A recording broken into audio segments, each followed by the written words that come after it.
Class. Good morning, how are you? I hope आप लोग बहुत अच्छे होंगे और आपकी स्टडी भी बहुत अच्छे तरीके से चल रही होगी। प्रीवियस लेक्चर में हम लोग टाइप्स ऑफ रिएक्शन के बारे में डिस्कस कर चुके हैं, जिसमें हम लोग addition reaction, substitution reaction, elimination reaction और आइसोमेराइजेशन रिएक्शन के बारे में डिस्कस कर चुके हैं। आज हम लोग बहुत ही इंपॉर्टेंट टॉपिक के बारे में डिस्कस करेंगे और उस इंपॉर्टेंट टॉपिक का नाम है हाइड्रोजनेशन। तो चलिए without wasting time I come on the topic hydrogenation. लेकिन उससे पहले थोड़ा सा रिकैप जरूरी है। सबसे पहले हम ये जानना होगा कि आखिर एडिशन रिएक्शन का मतलब क्या होता है। इसके बाद हम लोग हाइड्रोजनेशन के बारे में डिस्कस करेंगे। एडिशन के नाम से पता चल रहा है कॉम्बिनेशन, मतलब कंबाइन करना। मतलब क्या होता है? जोड़ देना।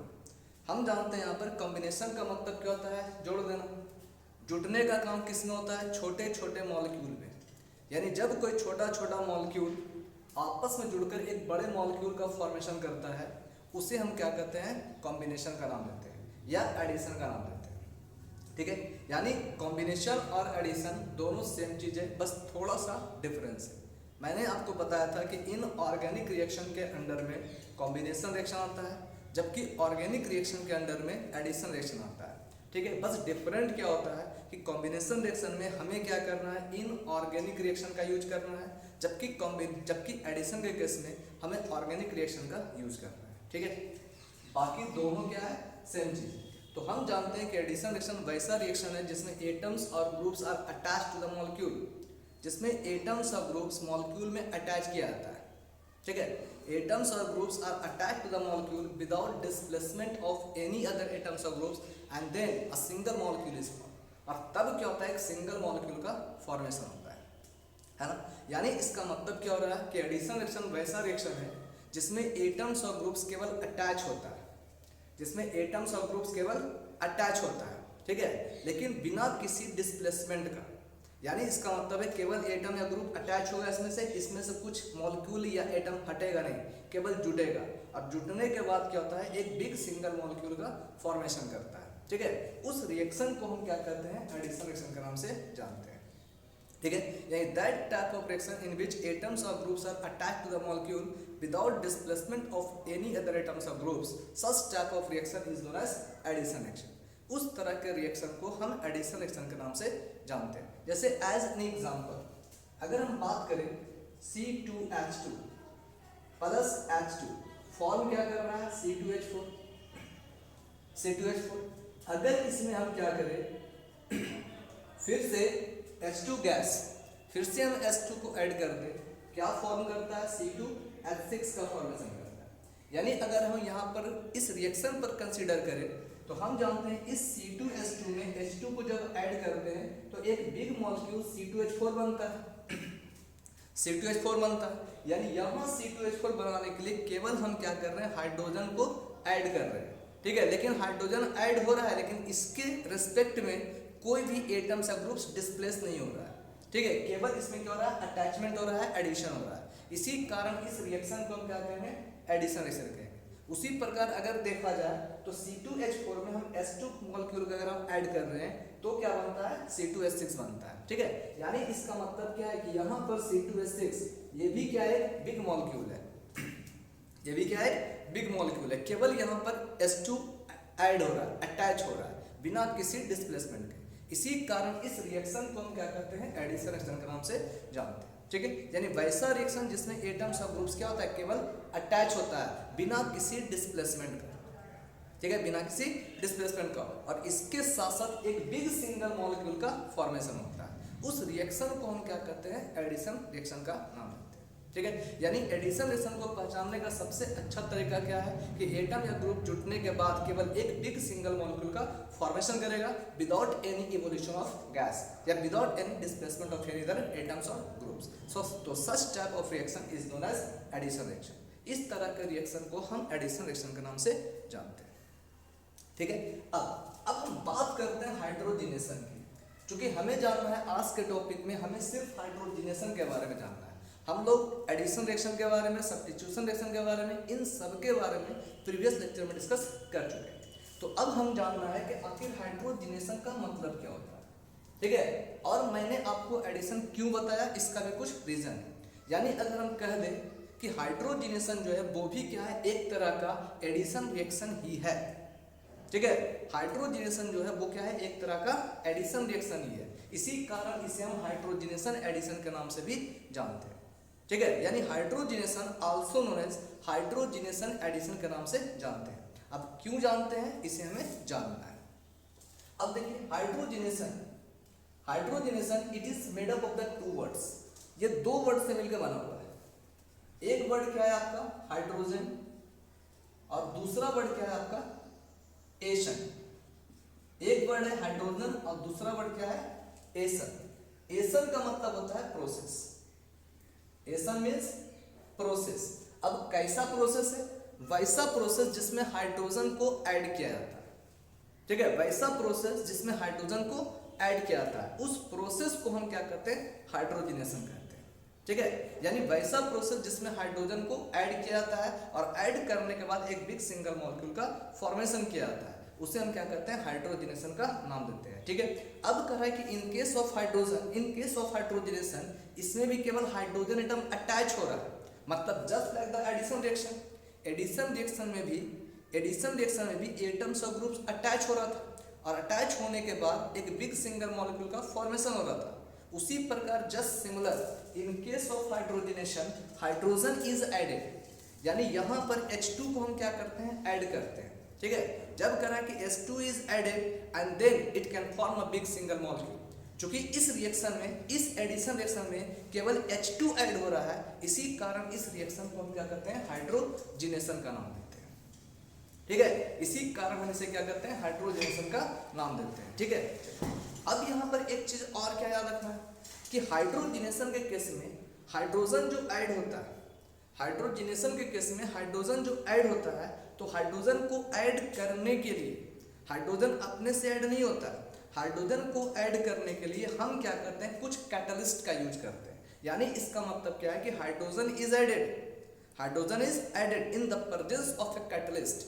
किसी कैटलिस्ट के प्रेजेंस में, किसी कैटलिस्ट के प्रेजेंस में हाइड्रोजन को क्या किया जाता है, ऐड किया जाता है। ठीक है, तो इस पूरे प्रोसेस को हम क्या करते हैं, हाइड्रोजिनेशन करते हैं। ठीक है, तो हाइड्रोजिनेशन का एक डिफिनेशन क्या बना, वैसा रिएक्शन जिसमें हाइड्रोजन को ऐड किया जाता है, या that type of addition reaction in which hydrogen is added, जिसमें हाइड्रोजन को ऐड किया जाता है in the presence of a catalyst, that is called hydrogenation reaction. उससे हम हाइड्रोजिनेशन का नाम देते हैं।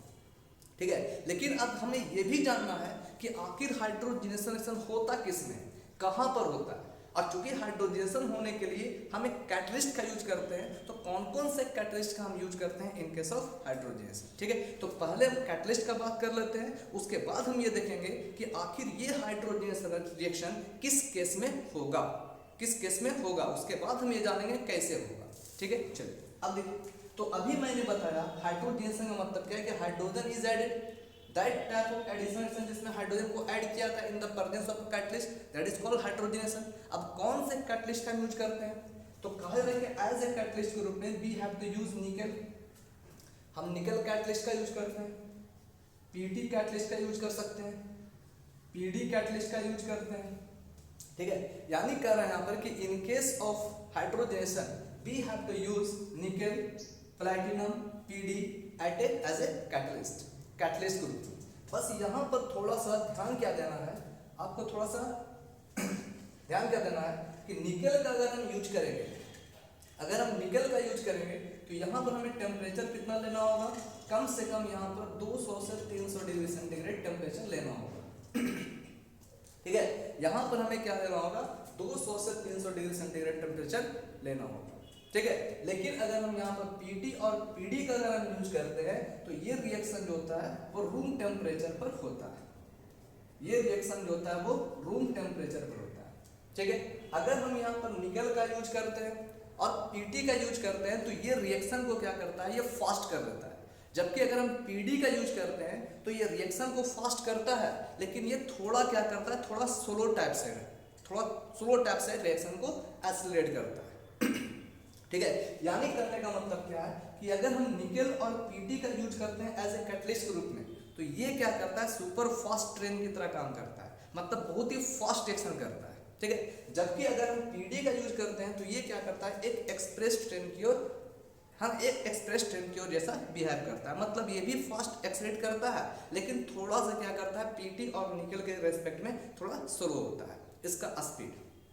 ठीक है, इतना चीज आप समझ गए। यानी हाइड्रोजनेशन रिएक्शन को करने के लिए हमें जिस कैटलिस्ट का यूज करना होगा वो कैटलिस्ट कौन हो सकता है, निकल हो सकता है, पीटी हो सकता है और पीडी हो सकता है। ठीक है, निकल और पीडी क्या करेगा, रिएक्शन को बहुत ही फास्ट कर देगा, just like the super fast train. ठीक है, लेकिन पीडी क्या करता है, ये भी रिएक्शन को एक्सेलरेट करता है लेकिन ये एक्सप्रेस ट्रेन की तरह काम करता है। ठीक है, अच्छा इतना चीज तो समझ गए। अब हमें ये जानना है कि हाइड्रोजनेशन रिएक्शन में जब हाइड्रोजन को ऐड करेंगे तो हम हाइड्रोजन को कहाँ ऐड करेंगे, ठीक है, किस रिएक्शन में ऐड करेंगे। ठीक है, अब हमें ये सब चीज जानना है। सबसे पहला बात, अब कहा जा रहा है यहाँ पर हम केवल एक एग्जाम्पल दे रहे हैं। अगर हम एग्जाम्पल की बात करें, ये दिया हुआ है CH4 मीथेन, और हम ये भी जानते हैं कि मीथेन जो है वो क्या है, एक सैचुरेटेड हाइड्रोकार्बन है। ये सैचुरेटेड हाइड्रोकार्बन का फर्स्ट मेंबर।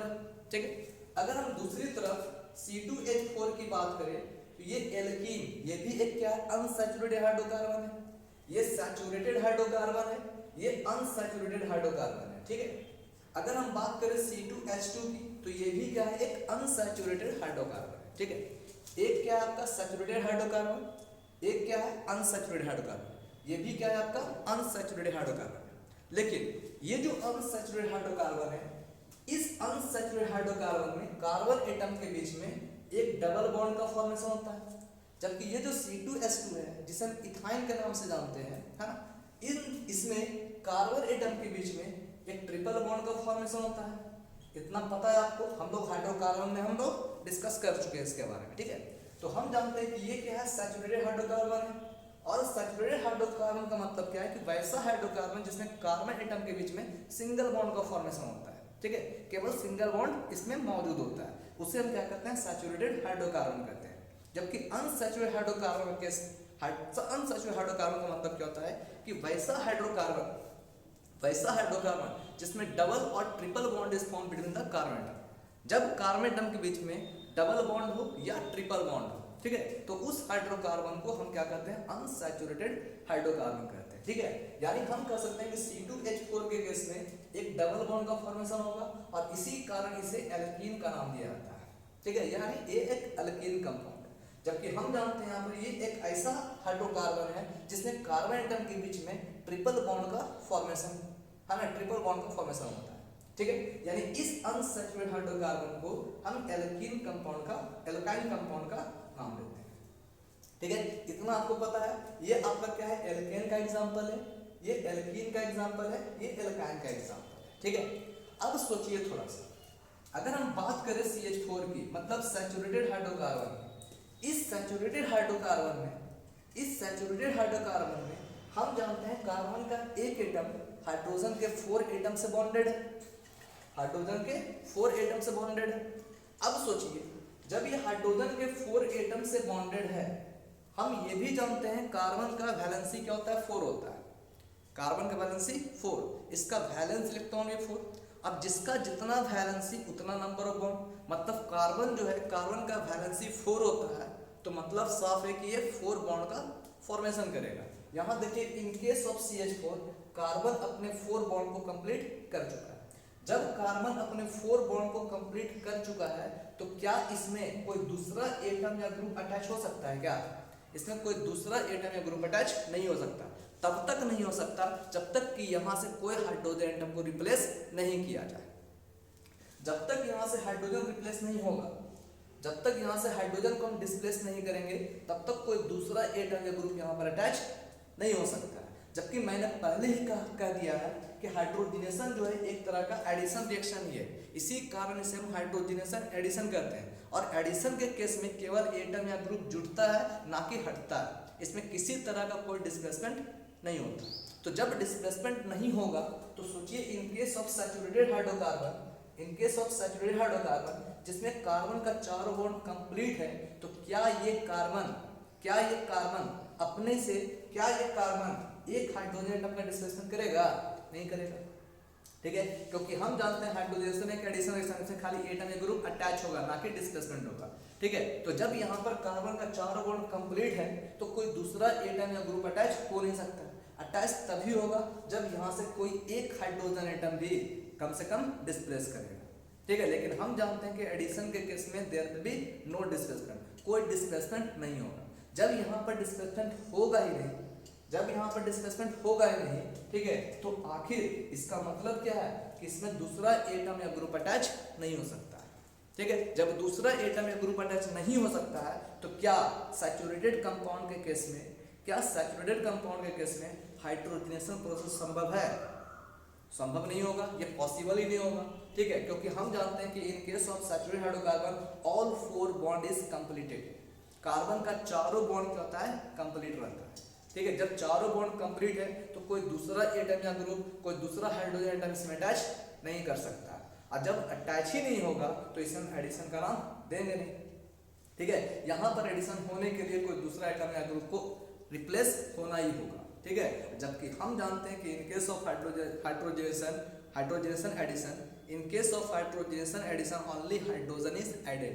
ठीक है, there will be no displacement, यहाँ पर कोई डिस्प्लेसमेंट नहीं होगा, केवल अटैचमेंट होगा। और जब यहाँ पर केवल अटैचमेंट होगा तो हम जानते हैं कि सैचुरेटेड हाइड्रोकार्बन के पास ये पॉसिबिलिटी नहीं है, यानी ये पॉसिबल ही नहीं है कि कोई दूसरा एटम या ग्रुप यहाँ पर अटैच हो सके, क्योंकि इसका ऑलरेडी 4 बॉन्ड कंप्लीट है। ठीक है, तो मतलब यहाँ पर क्लियर है कि in case of saturated hydrocarbon there will be no hydrogenation, यानी हाइड्रोजनेशन रिएक्शन जो है वो सैचुरेटेड हाइड्रोकार्बन शो नहीं करेगा। क्यों नहीं शो करेगा? क्योंकि इसका चारों बॉन्ड ऑलरेडी कंप्लीट है। ठीक है, यानी हम कह सकते हैं यहाँ पर ये जो सैचुरेटेड हाइड्रोकार्बन है, ये सैचुरेटेड हाइड्रोकार्बन हाइड्रोजनेशन एडिशन को शो नहीं करेगा। मतलब सैचुरेटेड हाइड्रोकार्बन में एडिशन रिएक्शन नहीं होता है ना। इतना चीज तो आप समझ चुके हैं। यानी CH4 के केस में या सैचुरेटेड हाइड्रोकार्बन केस में कोई भी एडिशन रिएक्शन नहीं होगा। ठीक है, अब हम बात करते हैं C2H4 और C2H2 की। ये दोनों क्या है? अनसैचुरेटेड हाइड्रोकार्बन है। और जब ये अनसैचुरेटेड हाइड्रोकार्बन है तो अगर हम बात करें, कंसीडर करते हैं C2H4 मतलब एल्कीन ग्रुप के कंपाउंड पर, मतलब इथीन पर। इथीन क्या है? एक एल्कीन ग्रुप का कंपाउंड है।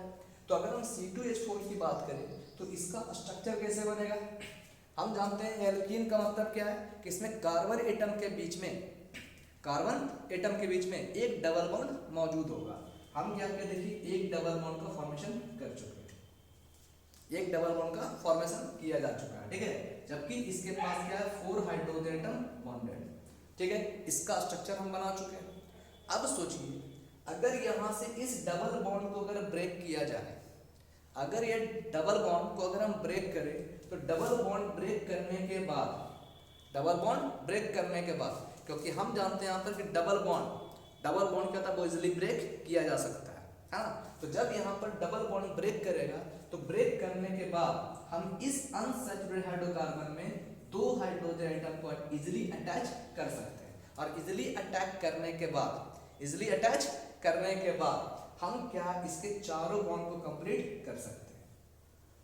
ठीक है, चारों बॉन्ड को कंप्लीट कर सकते हैं। यानी इसका मतलब क्या है कि इन केस ऑफ अनसैचुरेटेड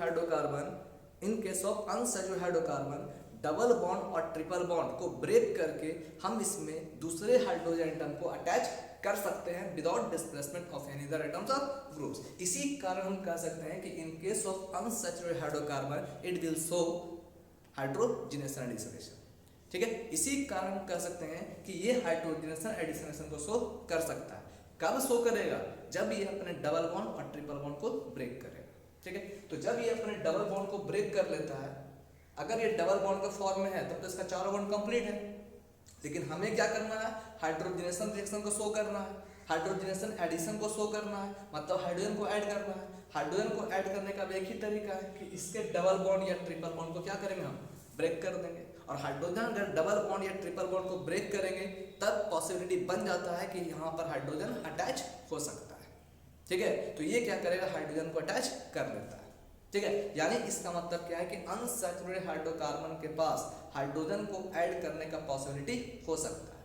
इसी कारण अनसैचुरेटेड हाइड्रोकार्बन हाइड्रोजनेशन एडिशन को शो करता है। ठीक है, अब हम बात कर लेते हैं, एग्जांपल कर लेते हैं C2H2 एक एल्काइन कंपाउंड का। उस एल्काइन कंपाउंड का भी एग्जांपल देख लेते हैं।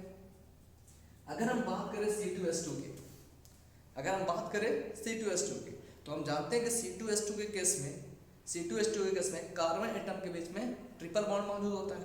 अगर यहाँ से एक ट्रिपल बॉन्ड को ब्रेक किया जाए,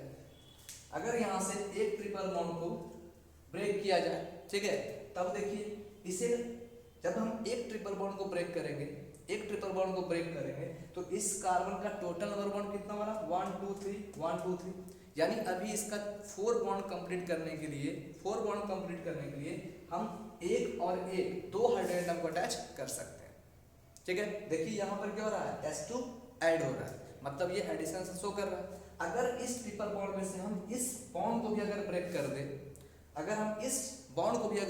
दे, तो ब्रेक करने के बाद 2 हाइड्रोजन एटम को हम और भी अटैच कर सकते हैं, ठीक है। यानी इसका मतलब है कि अगर ट्रिपल बॉन्ड में से अगर एक बॉन्ड को ब्रेक करेंगे तो 2 हाइड्रोजन एटम को हम और अटैच कर सकते हैं।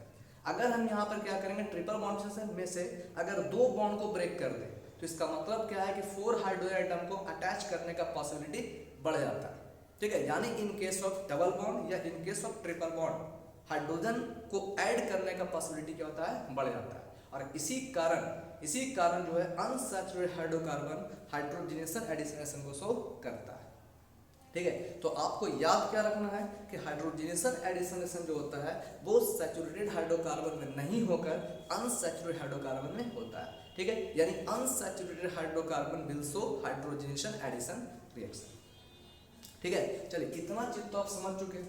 अब अगर आपसे क्वेश्चन पूछा जाए कि अगर कुछ एग्जांपल दिया जाए,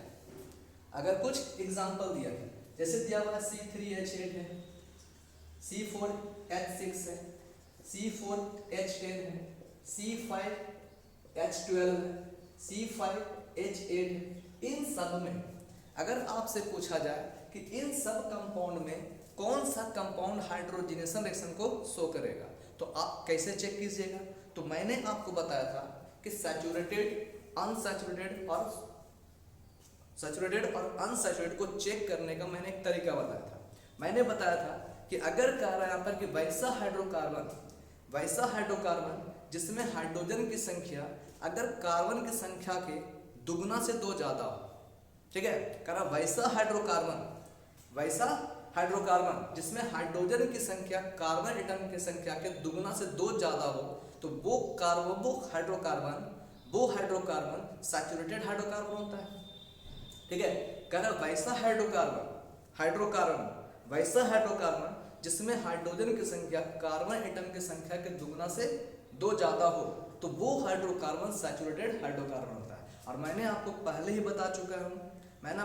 बता दिया कि अगर सैचुरेटेड होगा तो वो हाइड्रोजनेशन एडिशन को शो नहीं करेगा, ठीक है। तो इन केस ऑफ C3H8 हम चेक कर लेते हैं। तो यहाँ कार्बन एटम की संख्या कितना है, 3, हाइड्रोजन एटम की संख्या कितना है, 8, मतलब यहाँ पर हाइड्रोजन की संख्या कार्बन एटम की संख्या के दुगना से 2 ज्यादा है, ठीक है। यहाँ 3 है, 3 का दुगना कितना होगा, 6 का 2 ज्यादा कितना होगा, 8, मतलब यहाँ पर C3H8 के केस में हाइड्रोजन की संख्या कार्बन एटम की संख्या के दुगना से 2 ज्यादा है, मतलब ये सैचुरेटेड कंपाउंड है, सैचुरेटेड हाइड्रोकार्बन है। अब जब ये सैचुरेटेड हाइड्रोकार्बन है तो हम कह सकते हैं it will not show addition reaction, ये addition reaction hydrogenation addition reaction को शो नहीं करेगा, ठीक है। अगर हम बात करें C4H6, अब यहाँ देखिए, यहाँ कार्बन की संख्या 4 है, 4 का दुगना क्या होता है, 8, लेकिन यहाँ कितना है, केवल 6 है, ठीक है।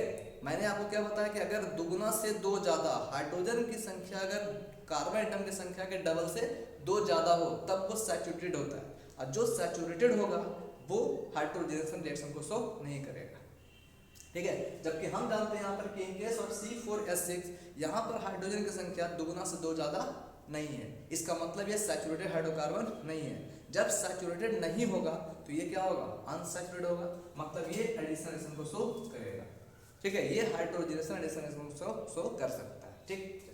इन केस ऑफ C5H12, अब देखिए यहाँ पर इन case of C5H12 total number of hydrogen कितना है, कार्बन एटम की संख्या 5, हाइड्रोजन कितना है 12, मतलब क्या है, दुगना से 2 ज्यादा है।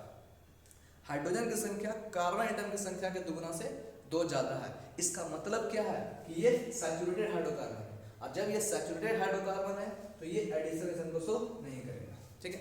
उसी प्रकार अगर हम बात करें C4H10, इसमें भी आप देख सकते हैं कि हाइड्रोजन की संख्या कार्बन एटम की संख्या के दुगुना से 2 ज्यादा है।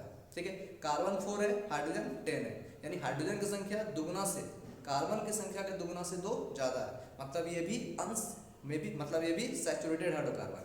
अब जब ये सैचुरेटेड हाइड्रोकार्बन है तो इसका मतलब क्या है, ये हाइड्रोजनेशन रिएक्शन को शो नहीं करेगा। ठीक, अब हम बात करते हैं C5H8। अब यहाँ देखिए C5H8, यहाँ हाइड्रोजन की संख्या ओनली 8 है।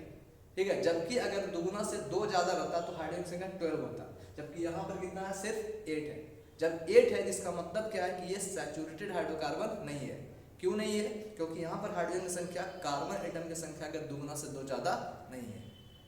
ठीक है, इससे क्या है, कम है। इसी कारण हम कह सकते हैं यहाँ पर कि ये जो C5H8 है ये सैचुरेटेड हाइड्रोकार्बन नहीं होके अनसैचुरेटेड हाइड्रोकार्बन है। और मैंने आपको बताया कि जो भी अनसैचुरेटेड हाइड्रोकार्बन होगा, जो भी अनसैचुरेटेड हाइड्रोकार्बन होगा वो क्या शो करेगा, हाइड्रोजनेशन रिएक्शन शो करेगा। ठीक है, यानी ये भी क्या है, ये भी हाइड्रोजनेशन रिएक्शन शो करेगा। ठीक है, इतना चीज आप समझ चुके हैं कि हाइड्रोजनेशन रिएक्शन किस तरह का है। अब ध्यान दीजिए, एक हाइड्रोजनेशन का, अब हाइड्रोजनेशन का दूसरा डिफिनेशन में मैं क्या कर सकता हूँ। ठीक है, इसे दूसरे तरीके से हम किस तरह से डिफाइन कर सकते हैं। ठीक है, तो ध्यान दीजिए, हाइड्रोजनेशन का मतलब क्या हो गया, मैंने सिर्फ ये बताया कि ये एक तरह का एडिशन रिएक्शन है। और इस एडिशन रिएक्शन में जब हाइड्रोजन को ऐड किया जाता है in the presence of a catalyst, तो such type of reaction is known as hydrogenation. But in another word we can say the process in which unsaturated hydrocarbon is converted into a saturated one. क्या कह रहा है यहाँ पर कि वैसा reaction, वैसा प्रोसेस जिसमें unsaturated hydrocarbon is converted into a saturated one. जब अनसैचुरेटेड हाइड्रोकार्बन को हम सैचुरेटेड हाइड्रोकार्बन में कन्वर्ट करते हैं in the presence of a catalyst, then such type of reaction is known as hydrogenation reaction. ठीक है, हाइड्रोजनेशन रिएक्शन कैसा reaction है, वैसा रिएक्शन जिसमें अनसैचुरेटेड हाइड्रोकार्बन को सैचुरेटेड हाइड्रोकार्बन में कन्वर्ट किया जाता है। कैसे कन्वर्ट किया जाता है, तो by the addition of H2 in the presence of a catalyst, तो such type of reaction is known as hydrogenation reaction. ठीक है, तो that type of reaction in which unsaturated hydrocarbon is converted into a saturated one by the addition of H2 in the presence of a catalyst, such type of reaction is known as hydrogenation addition reaction. इसी को हम hydrogenation या hydrogenation addition reaction के नाम से जानते हैं। ठीक है, अब हम बात करते हैं कुछ और रिएक्शंस की।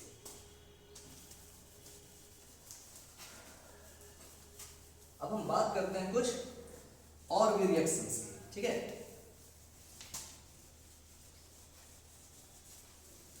देखिए अब हम बात करते हैं, चूंकि हम जानते हैं एल्कीन क्या है, एक अनसैचुरेटेड हाइड्रोकार्बन है। तो जब इस एल्कीन का रिएक्शन हम क्या करते हैं, H2 के साथ करते हैं, यानी जब एल्कीन को हम H2 के साथ रिएक्ट करते हैं in the presence of a catalyst nickel PD, किस चीज का फॉर्मेशन करता है, तो हम जानते हैं एल्केन का फॉर्मेशन करता है। ये एल्केन क्या है, एक सैचुरेटेड हाइड्रोकार्बन है, ठीक है, जबकि हम जानते हैं कि एल्कीन क्या है, एक अनसैचुरेटेड हाइड्रोकार्बन है। मैंने अभी आपको क्या बताया कि अनसैचुरेटेड हाइड्रोकार्बन को सैचुरेटेड हाइड्रोकार्बन में कन्वर्ट करना by the addition of H2 in the presence of a catalyst, तो such type of reaction is known as addition reaction। ठीक है, addition reaction, so we can say it is the example of hydrogenation reaction। ठीक, दूसरे example की अगर हम बात कर लें, अब हम बात करते हैं एल्काइन। यहाँ ध्यान दीजिए, ये जो एल्काइन है इसका ट्रिपल बॉन्ड होगा, मतलब ये भी क्या है, अनसैचुरेटेड हाइड्रोकार्बन है। अब इस अनसैचुरेटेड हाइड्रोकार्बन में भी अगर हम H2 को ऐड करते हैं, in the presence of nickel PT, किस चीज का फॉर्मेशन करेगा, ये भी क्या करता है, एल्केन का फॉर्मेशन करता है। मतलब क्या है कि ये भी अनसैचुरेटेड हाइड्रोकार्बन सैचुरेटेड हाइड्रोकार्बन में कन्वर्ट हो रहा है, मतलब it is also the example of hydrogenation reaction. ठीक है, it is also the example of hydrogenation reaction. अब ध्यान दीजिए थोड़ा सा, अगर कह रहे हैं यहाँ पर हम यहाँ पर एल्काइन का एग्जांपल ले रहे हैं, ये आपका क्या है इथाइन, ये आपका क्या है इथाइन C2H2 प्लस H2। अगर हम यहाँ पर एज ए कैटलिस्ट के रूप में पीडी कैटलिस्ट का यूज करते हैं एट रूम टेम्परेचर, अगर हम यहाँ पर पीडी कैटलिस्ट का यूज करते हैं एट रूम टेम्परेचर, किस चीज का फॉर्मेशन करेगा, तो ये C2H4 का फॉर्मेशन करता है, C2H4 का फॉर्मेशन करता है। क्योंकि यहाँ पर क्या हो रहा है, यहाँ पर भी H2 ऐड हो रहा है, so it is the example of hydrogenation reaction. लेकिन अब क्या करते हैं, फिर अगर हम यहाँ पर H2 को ऐड करते हैं in the presence of catalyst PD, ये किस चीज का फॉर्मेशन करता है, तो इथेन का फॉर्मेशन करता है। ठीक है, यानी इसका मतलब क्या है कि जब हम पीडी कैटलिस्ट का हम यूज करते हैं तो ये रिएक्शन क्या करता है, ये कैटलिस्ट क्या करता है, इस रिएक्शन को स्टेप बाय स्टेप बढ़ाने का काम करता है। मतलब देखिए यहाँ पर ये एल्काइन से एल्कीन बनता है, फिर एल्कीन से क्या करता है, ये एल्केन में कन्वर्ट करने का काम करता है। ठीक है, क्योंकि हम जान रहे हैं यहाँ पर ये अनसैचुरेटेड से सैचुरेटेड हाइड्रोकार्बन का फॉर्मेशन हो रहा है, लेकिन यहाँ पर अनसैचुरेटेड हाइड्रोकार्बन जो सैचुरेटेड हाइड्रोकार्बन कन्वर्ट हो रहा है वो स्टेप बाय स्टेप हो रहा है, स्टेप बाय स्टेप हो रहा है। ठीक है, इसी कारण पीडी कैटलिस्ट का जब हम यूज करेंगे तो वो रिएक्शन क्या होता है, स्टेप बाय स्टेप होता है, एक्सेलरेट होता है, लेकिन ये एक्सप्रेस ट्रेन की तरह होता है। ठीक है, यानी क्या होता है, थोड़ा सा धीरे होता है। ठीक है, एक्सेलरेट होता है लेकिन धीरे धीरे आगे की ओर बढ़ता है। इसी कारण जो है इसी कारण इसे हम क्या कर रहे हैं, हाइड्रोजनेशन तो है, लेकिन ये भी क्या होता है, थोड़ा सा ये डिटर्मिनेशन पॉइंट पर पहुंचने के लिए थोड़ा टाइम लेता है। लेकिन अगर हम यहाँ पर अगर इसी रिएक्शन में अगर हम पीटी कैटलिस्ट के प्रेजेंस में अगर ये रिएक्शन करें, अगर ये हाइड्रोजनेशन रिएक्शन अगर हो रहा है पीटी कैटलिस्ट या निकल कैटलिस्ट के प्रेजेंस में, तो ये क्या करता है, डायरेक्ट एल्केन का फॉर्मेशन करता है, मतलब डायरेक्ट क्या करता है, इथेन का फॉर्मेशन करता है। ठीक है, यानी इसका मतलब क्या है कि जब हम पीटी और निकल कैटलिस्ट का यूज करते हैं तो ये क्या करता है, रिएक्शन को बहुत ही ज्यादा फास्ट करने का काम करता है। ठीक है, यानी हालांकि दोनों हाइड्रोजनेशन है, बस डिफरेंट क्या है, ये थोड़ा सा स्लो होता है रिएक्शन, लेकिन ये क्या होता है, बहुत ही फास्ट रिएक्शन होता है। ठीक है, अब एक एग्जांपल और, अब ध्यान दीजिए यहाँ पर हाइड्रोजनेशन का और भी कौन कौन सा एग्जांपल हो सकता है। ये तो आप समझ गए हाइड्रोजनेशन का कौन कौन सा एग्जांपल होगा, हाइड्रोजनेशन किसे कहते हैं, उसको किस तरह से आप डिफाइन कर सकते हैं, आप किस तरह का एग्जांपल दे सकते हैं। ठीक है, अब ध्यान दीजिए,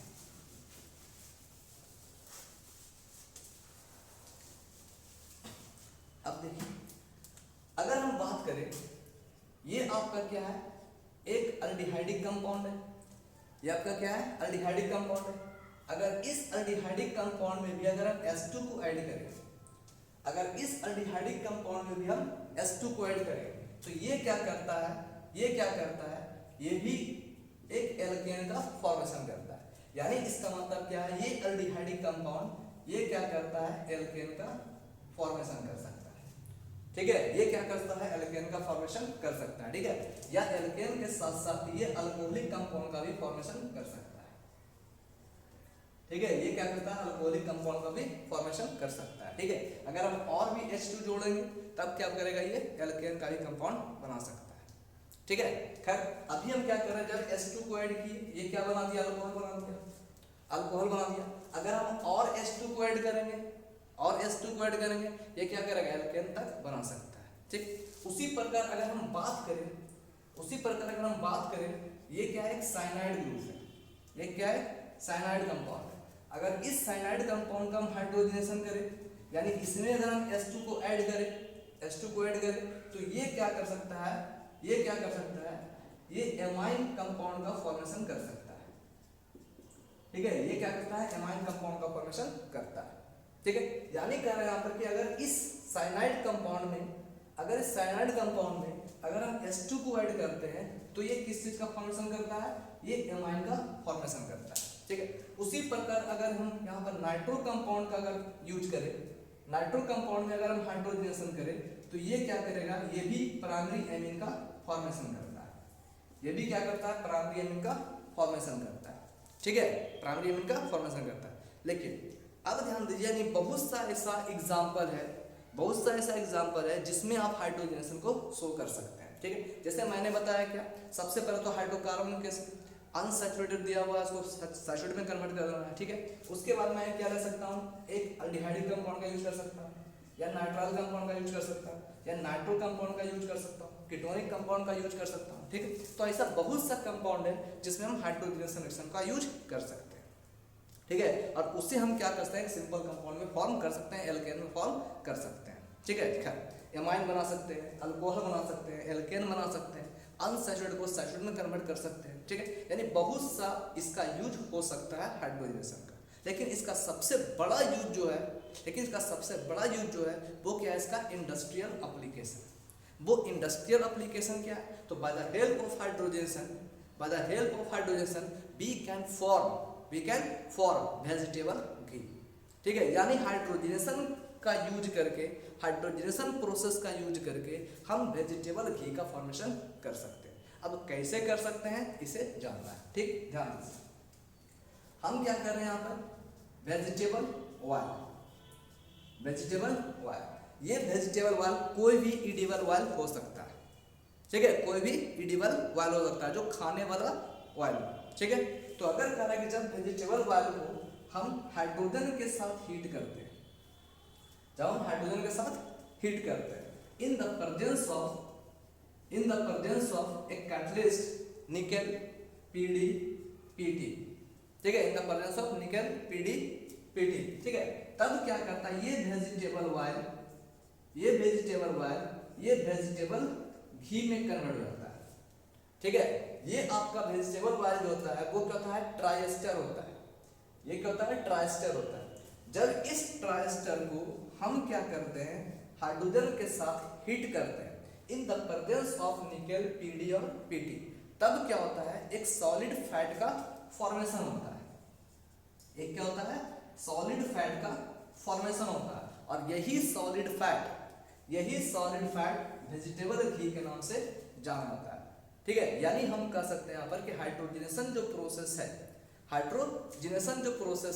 उस हाइड्रोजनेशन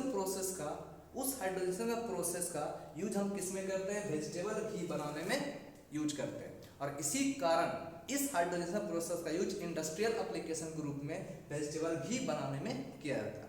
तो अगर आपसे क्वेश्चन पूछा जा रहा है कि what do you mean by the term hydrogenation, आप उसको डिफाइन कर सकते हैं, उसका एग्जाम्पल दे सकते हैं। और अगर आपसे पूछा जा रहा है कि right about it's industrial application, तो आप फॉर्मेशन ऑफ वेजिटेबल भी दे सकते हैं। ठीक है, तो जब करेंगे, जब वेजिटेबल ऑयल को या कोई भी एडिबल ऑयल को जो ट्राइएस्टर होता है उसे हाइड्रोजन के साथ अगर हम हीट करते हैं in the presence of nickel PDPT catalyst, तब एक सॉलिड फैट का फॉर्मेशन होता है, और इसी सॉलिड फैट को क्या करते हैं, वेजिटेबल घी के नाम से जानते हैं।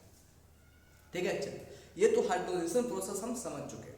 अब थोड़ा सा एक चीज और जानना क्या है यहाँ पर, कि ये जो हाइड्रोजनेशन प्रोसेस है, आखिर ये हाइड्रोजनेशन प्रोसेस होता कैसे। ठीक है, तो अब ध्यान दीजिए थोड़ा सा। अब कहा जा रहा है यहाँ पर हाइड्रोजनेशन प्रोसेस होता है, हाइड्रोजनेशन प्रोसेस में एक सीन एडिशन होता है। हाइड्रोजनेशन प्रोसेस होता है वो सीन एडिशन रिएक्शन को शो करता है। अब ये सीन एडिशन रिएक्शन क्या होता है, ठीक है, तो ध्यान दीजिए, सीन एडिशन रिएक्शन का मतलब क्या है, कि जैसे कह रहा है यहाँ पर ये कोई अनसैचुरेटेड हाइड्रोकार्बन है, ये क्या है आपका अनसैचुरेटेड हाइड्रोकार्बन है। ठीक है, अब कैटलिस्ट के रूप में अगर हम इस मेटल का यूज कर रहे हैं, अगर हम कैटलिस्ट के रूप में निकेल PDPT का अगर हम यूज कर रहे हैं, ठीक है, तो ध्यान दीजिए ये सब क्या है, मेटल है, ये सब क्या है, मेटल है जो D ब्लॉक का है। ठीक है, जिसमें क्या होता है, अनपेयर्ड इलेक्ट्रॉन मौजूद होता है। ठीक है, तो यानी कहने का मतलब क्या है कि ये जो निकेल PDPT ये सब मेटल जो है, तो इस मेटल के सरफेस पर इलेक्ट्रॉन क्या होता है, मूव करते रहता है।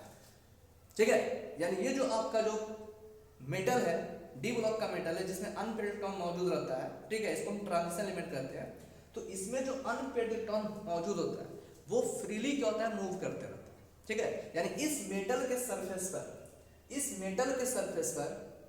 है ना, इस मेटल के सरफेस पर फ्री इलेक्ट्रॉन क्या होता है, मौजूद रहता है। ठीक है, यानी घूमते रहता है इस मेटल के सरफेस पर। ठीक है, और हम जानते हैं कि हाइड्रोजन तो हर जगह है, हाइड्रोजन हर जगह ये घूमते रहता है, तो ये क्या करता है, हाइड्रोजन के मॉलिक्यूल को अपने से क्या करता है, चिपका लेता है। ठीक है, मतलब क्या करता है, अपनी ओर अट्रैक्ट करता है, अपने से उसको चिपका लेता है। ठीक, यानी ये हाइड्रोजन जो होता है, ये हाइड्रोजन क्या होता है, इस इलेक्ट्रॉन के साथ इस पोजीशन पर और इस पोजीशन पर क्या होगा, आकर अटैच हो जाता है, ठीक है। उसी तरह से अगर ये अनसैचुरेटेड हाइड्रोकार्बन अगर वहां से पास कर रहा है, तो ये हाइड्रोजन क्या होता है, जाकर यहाँ से इससे चिपक जाता है। ठीक है, और चिपकने के बाद यहाँ से डबल बॉन्ड क्या होता है, ब्रेक कर जाता है। ठीक है, यानी कहने का मतलब क्या है कि इस मेटल के सरफेस पर इलेक्ट्रॉन का फ्रीली मूव करता रहता है, हाइड्रोजन भी फ्रीली मूव करता रहता है। तो ये क्या करता है, ये फ्री इलेक्ट्रॉन हाइड्रोजन को अपने से चिपका लेता है, यानी हाइड्रोजन क्या होता है, इससे सरफेस से चिपक जाता है। और जब सरफेस से जब ये हाइड्रोजन चिपकेगा तो दोनों क्या होगा, एक ही साइड हाइड्रोजन चिपकेगा, इसके नीचे तो चिपकेगा नहीं, यानी इसके नीचे तो अटैच होगा नहीं। जब भी अटैच होगा क्या होगा, इसके ऊपर ही अटैच होगा। ठीक है, क्यों, क्योंकि मेटल के सरफेस पे इलेक्ट्रॉन क्या हो रहा है, फ्लो कर रहा है, मूव कर रहा है, फ्रीली मूव कर रहा है। तो ये क्या करता है, हाइड्रोजन को अपने से चिपका लेता है। ठीक है, तो ये हाइड्रोजन क्या होता है, यहाँ से इस सरफेस पे एक ही साइड में, ऊपर में ही केवल एक ही साइड, वो क्या होता है, चिपक जाता है। जब हाइड्रोजन एक ही साइड चिपका हुआ है तो ये दोनों हाइड्रोजन क्या होगा, इस अनसैचुरेटेड हाइड्रोकार्बन के भी एक ही साइड जाकर क्या होगा, अटैच होगा। ठीक है, यानी दोनों हाइड्रोजन क्या होगा, इस साइड ही एक ही साइड क्या होगा, अटैच होता है। ठीक है, चूंकि ये दोनों हाइड्रोजन जो है एक ही साइड अटैच होता है, इसी कारण इसे हम क्या करते हैं, सिन एडिशन के नाम से जानते हैं। अगर हाइड्रोजन अपोजिट साइड अटैच होता है, ऊपर नीचे, तो उसको कहते हैं ट्रांस। लेकिन हम जानते हैं यहाँ पर इस केस में हाइड्रोजन जो है केवल एक ही साइड अटैच होता है, केवल ऊपर में ही अटैच होता है। इसी कारण ये दोनों हाइड्रोजन एक ही साइड क्या होता है, अनसैचुरेटेड हाइड्रोकार्बन के एक ही साइड में अटैच होता है। इसी कारण ये जो हाइड्रोजनेशन रिएक्शन होता है, हाइड्रोजनेशन एडिशन रिएक्शन होता है, ये सिन एडिशन रिएक्शन का एग्जांपल होता है। ठीक है, मतलब ये सिन एडिशन रिएक्शन को शो करता है। ठीक है, इतना चीज आप ये समझ चुके होंगे कि आखिर एडिशन रिएक्शन किसको कहते हैं, हाइड्रोजनेशन रिएक्शन किसको कहते हैं, हाइड्रोजनेशन एडिशन क्या है, इसका एग्जांपल क्या है, इसका इंडस्ट्रियल एप्लीकेशन क्या है, और कौन कौन से रिएक्शन में हाइड्रोजनेशन रिएक्शन हो सकता है। ठीक है, इसके साथ आप ये भी समझ चुके हैं कि आखिर ये हाइड्रोजनेशन रिएक्शन होता कैसे है, सिन एडिशन रिएक्शन क्या होता है। ठीक है, हाइड्रोजन एक दूसरे से अटैच कैसे करता है, और दूसरा सबसे बड़ी बात, ये कैटलिस्ट हाइड्रोजनेशन में किस तरह से काम करता है। ठीक है, तो किस तरह से काम करता है, ये हाइड्रोजन, ये जो कैटलिस्ट है, ये जो मेटल है, ये हाइड्रोजन को अपने से चिपका लेता है। ठीक है, और चिपकाने के बाद ये क्या करता है, अनसैचुरेटेड हाइड्रोकार्बन से जाकर अटैच हो जाता है। ठीक है, और इसी कारण ये सिन एडिशन रिएक्शन को शो करता है। ठीक है, अब नेक्स्ट लेक्चर में हम लोग ये जानेंगे कि आखिर ये जो वेजिटेबल घी का जो फॉर्मेशन हो रहा है, ये vegetable ghee is harmful for the health as compare to vegetable oil. ठीक है, हम जानते हैं वेजिटेबल घी जो होता है वो हमारे हेल्थ के लिए हार्मफुल होता है। क्यों होता है, इसके बारे में हम लोग नेक्स्ट लेक्चर में डिस्कस करेंगे। तब तक के लिए इजी कंसेप्ट के साथ बने रहें। Thank you.